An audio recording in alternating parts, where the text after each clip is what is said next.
Hello friends, तो चलिए आज की स्टोरी स्टार्ट करते हैं। एक पिता का अपनी बेटी के लिए स्नेह। लगभग 6:30 बजे थे। वही होटल, वही किनारे वाली टेबल और वही चाय। मैं चाय की चुस्की ले रहा था। इतने में ही सामने वाली टेबल पर एक आदमी अपनी 9-10 साल की लड़की को लेकर बैठ गया। उस आदमी का शर्ट फटा हुआ था, ऊपर की 2 बटनें भी गायब थी, पैंट भी मैला ही था। रास्ते पर खुदाई का काम करने वाला मजदूर जैसा लग रहा था। लड़की का फ्रॉक धुला हुआ था और उसने बालों में वेड़ी भी लगाई हुई थी। उसके उसका चेहरा अत्यंत आनंदित था और वो बड़े कौतूहल से पूरे होटल को इधर उधर से देख रही थी। उनके टेबल के ऊपर ही चल रहे पंखे को भी वो बार बार देख रही थी, जो उसको ठंडी हवा दे रहा था। बैठने के लिए गद्दी वाली कुर्सी पर बैठकर वो और भी प्रसन्न दिख रही थी। उसी समय वेटर ने 2 स्वच्छ गिलासों में ठंडा पानी उनके सामने रखा। उस आदमी ने अपनी लड़की के लिए एक डोसा लाने का ऑर्डर दिया। यह ऑर्डर सुनकर लड़की के चेहरे की प्रसन्नता और भी बढ़ गई। और आपको? वेटर ने पूछा। नहीं, मुझे कुछ नहीं चाहिए, उस आदमी ने कहा।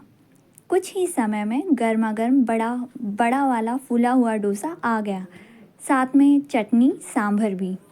लड़की डोसा खाने में व्यस्त हो गई और वो उसकी ओर उत्सुकता से देखकर पानी पी रहा था। इतने में उसका फ़ोन बजा। वही पुराना वाला फ़ोन, उसके मित्र का फ़ोन आया था। वो उसे बताने लगा कि आज उसकी लड़की का जन्मदिन है और वो उसे लेकर होटल में आया है। वह बता रहा था कि उसने अपनी लड़की को कहा था कि यदि वो अपनी स्कूल में अच्छे नंबर लेकर आएगी तो वो उसके जन्मदिन पर डोसा खिलवाएगा। और अब अब वो डोसा खा रही है।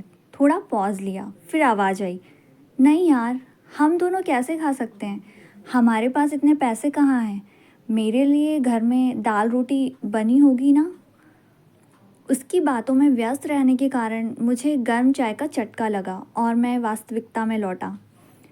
कोई कैसा भी हो, अमीर या गरीब, दोनों ही अपनी बेटी के चेहरे पर मुस्कान देखने के लिए कुछ भी कर सकते हैं। मैं उठा और काउंटर पर जाकर अपनी चाय और 2 डोसे के पैसे दिए और कहा, उस आदमी को एक और डोसा दे दो। उसने अगर पैसे के बारे में पूछा तो उसे कहना कि हमने तुम्हारी बातें सुनी, आज तुम्हारी बेटी का जन्मदिन है और वो स्कूल में अच्छे नंबर भी लाई है, इसीलिए होटल की ओर से यह तुम्हारी लड़की के लिए इनाम। उसे आगे चलकर इससे भी अच्छी पढ़ाई करने के लिए बोलना। लेकिन लेकिन ये भूल कर भी मुफ्त शब्द का उपयोग मत करना, उस पिता के स्वाभिमान को चोट पहुंचेगी। होटल मैनेजर मुस्कुराया और बोला कि यह बिटिया और उसके पिता आज हमारे मेहमान हैं।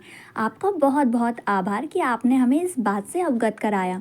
उनकी आवभगत का पूरा जिम्मा आज हमारा है। आप यह पुण्य कार्य और किसी अन्य ज़रूरतमंद के लिए कीजिएगा। वेटर ने एक और डोसा उस टेबल पर रख दिया। मैं बाहर से देख रहा था। उस लड़की का पिता हड़बड़ा गया और बोला कि मैंने तो एक ही डोसा बोला था। तब मैनेजर ने कहा कि अरे, आपकी लड़की स्कूल में अच्छे नंबर लाई है, इसीलिए इनाम में आज होटल की ओर से आप दोनों को डोसा दिया जा रहा है। उस पिता की आंखें भर आई और उसने अपनी लड़की को कहा, देखा बेटा, ऐसी ही पढ़ाई करेगी तो देख क्या क्या मिलेगा। उस पिता ने वेटर को कहा कि क्या आप मुझे डोसा बांध कर दे सकते हैं? यदि मैं इसे घर ले गया तो मैं और मेरी पत्नी दोनों आधा आधा मिलकर खा लेंगे। उसे ऐसा ऐसा खाने को नहीं मिलता। वेटर ने कहा, जी नहीं श्रीमान, आप अपना डोसा यहीं पर खाइए। आपके घर के लिए मैंने 3 डोसे और मिठाइयों का एक पैक अलग से बनवाया है। आज आप घर जाकर अपनी बिटिया का जन्मदिन बड़े धूमधाम से मनाइए।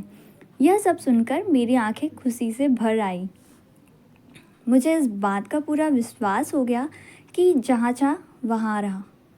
अच्छे काम के लिए एक कदम आप भी तो आगे बढ़ाइए, फिर देखिए आगे पूरी दुनिया आपको वैसे ही नज़र आएगी। तो फ्रेंड्स, यही थी आज की स्टोरी। Thank you.